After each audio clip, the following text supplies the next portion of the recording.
I'm going to show you guys the stats of two players. Player A averages 24 points per game, 4.3 rebounds per game, 8.5 assists per game on 47.1, 42.4, 88.5 splits, and a 61 true shooting percentage. Player B averages 26.8 points per game, 4.8 rebounds per game, 7.1 assists per game on 47.5, 44.6, 95.3 splits, and a 61.4 true shooting percentage. Who are these two players? Player A is Stephen Curry in 2014 when he made his first All-Star team. Player B is Tyrese Maxey through the first 13 games of this season. Sure, you can say this is a small sample size. That's only 15.8% of the games played in an NBA season. But there's a lot to suggest that what Maxey is doing isn't just a hot start, because based off his progression since entering the NBA, this is really a sign of things to come. And it's finally time to give Maxey the recognition that he truly deserves.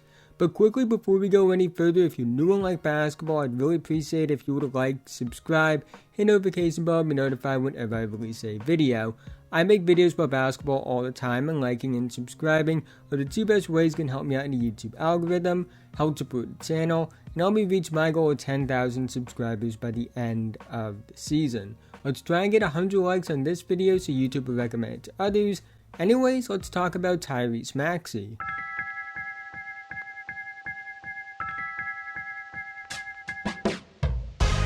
Let's start by talking about Maxey as a three-point shooter. This season, he's shooting 44.6% from 3 on 7.8 attempts per game, and you really can't say that this is just a fluke, outlier, or a hot start.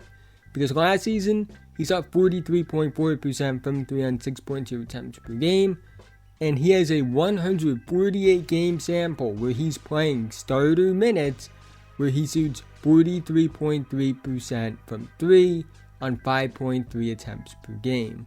Maxey is a great three-point shooter. There's no way around it.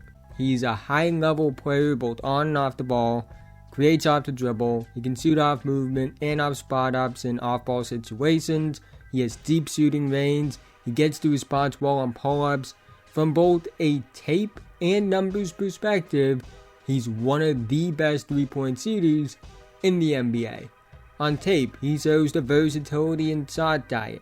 Tough shots, easy looks, creating off the dribble, playing off ball, and in the numbers, he's showing really good efficiency, above 40%, on really good volume, above 5 a game.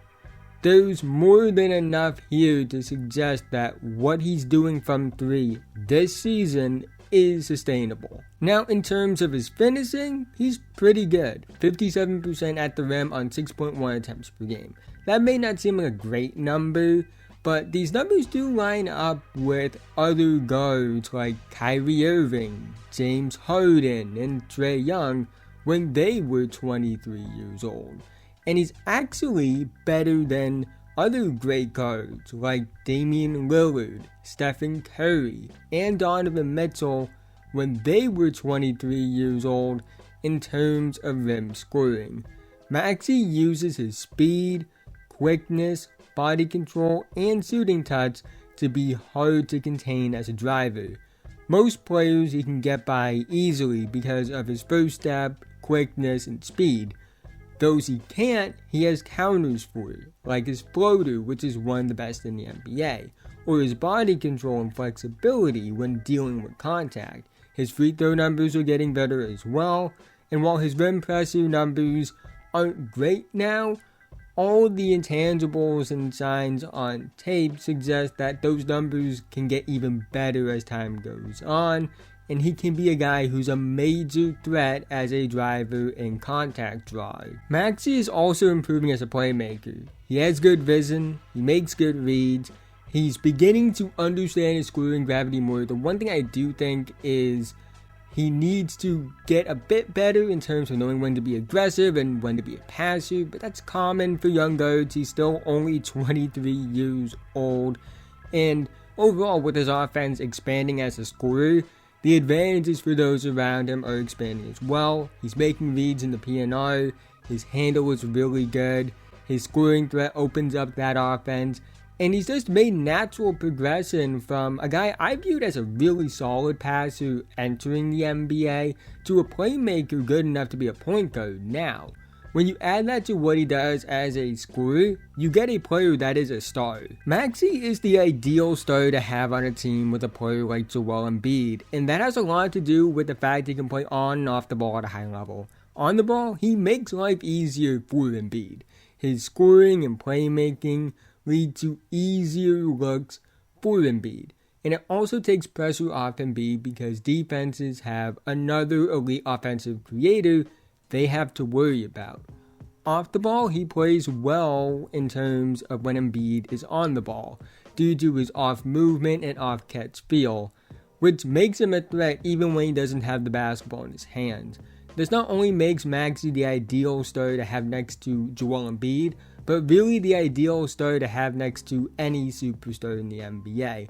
In a way, it's kind of ironic that Maxey has really become what they wanted when they traded up to first overall to get Markelle Fultz. I feel like Tyrese Maxey is still underrated. I feel like he doesn't get the recognition and hype he truly deserves, and I think a lot of that has to do with where he went in the draft. Maxey went 21st overall in 2020, a draft slot where you expect a contributor, but not a future star. And because he's massively exceeded the expectations of his draft slot, I feel like people are still skeptical of him being what I believe he can be at least. He's not the first guy, and he won't be the last to go through this. Pascal Siakam went through this, Bam Adebayo, and even SGA went through this. Even a guy now like Alperen Sengun, I kind of feel like he's going through it to a certain extent. But the thing is, Maxey should have never fallen that far to begin with. I've said it multiple times before.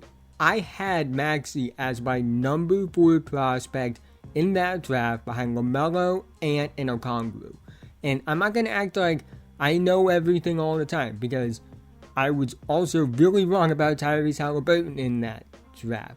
But the point is, I was super high on him at the time, and I wasn't the only one. A lot of people had him as a top 10 to lottery type of talent. He should have at least gone in the lottery, and had he gone in the lottery like he should have, I think fans overall are much higher on him. Let's say he goes 5th overall in the draft. I think if he had that top 5 pick label, and averaged 19 points per game, 3 rebounds per game, and 4 assists per game on 48, 43, 87 splits with a 62 shooting percentage over the 148 games he played starter minutes, got better every season the way he has, and had big playoff performances like 38 points in his first ever playoff start, and this season was averaging 27 points per game and 7 assists per game on 48, 45, 95 splits at age 23, people would be hyping him up as the next great guard or even the next superstar. And maybe not a superstar per se, but he should be getting hyped as the next great guard regardless of where he went in the draft, because he has really good production on playoff teams over 3 seasons. One of my Twitter pals, Trillbro Dude, host of the You Know Ball podcast, has a whole playlist where he just has Tyrese Maxey propaganda. And in one of the YouTube shorts, in that playlist, he talks about the bias against Maxey and his size, as well as his draft position, and it really hits on a lot of the points I believe in and I talk about in this video. So I'll link that in the description below and pin comment. I'll also link his YouTube and Twitter. Go check out the You Know Ball podcast. It's one of my favorite podcasts, especially for basketball, but also in general. But I just wanted to give you guys another perspective on Maxey that isn't just me. Maxey is proving himself, and he's proven himself time and time again. He's showing the progression that he's shown since entering the NBA. He's showing that not only should he have been a top 5 pick at the time, not just in hindsight, but also that he is on his way to being one of the best players in the NBA. He's making the strides that all the All-Star guards have made at the same stage of their career. And it's time to recognize that Maxey is not only on his way to being an All-Star, but an All-NBA level player. But that's the end of this video. If you made it to this point, thank you so much. Again, haven't already, like, subscribe, hit notification bell, I'm notified whenever I release a video. I'm making videos about basketball all the time, and liking and subscribing are the two best ways you can help me out in the YouTube algorithm, help support the channel, and help me reach my goal of 10,000 subscribers by the end of the season. Let's try and get 100 likes on this video so YouTube will recommend it to others. Let me know what you think about Tyrese Maxey in the comment section below. With that being said, have a nice day, and I'll see you guys in the next one.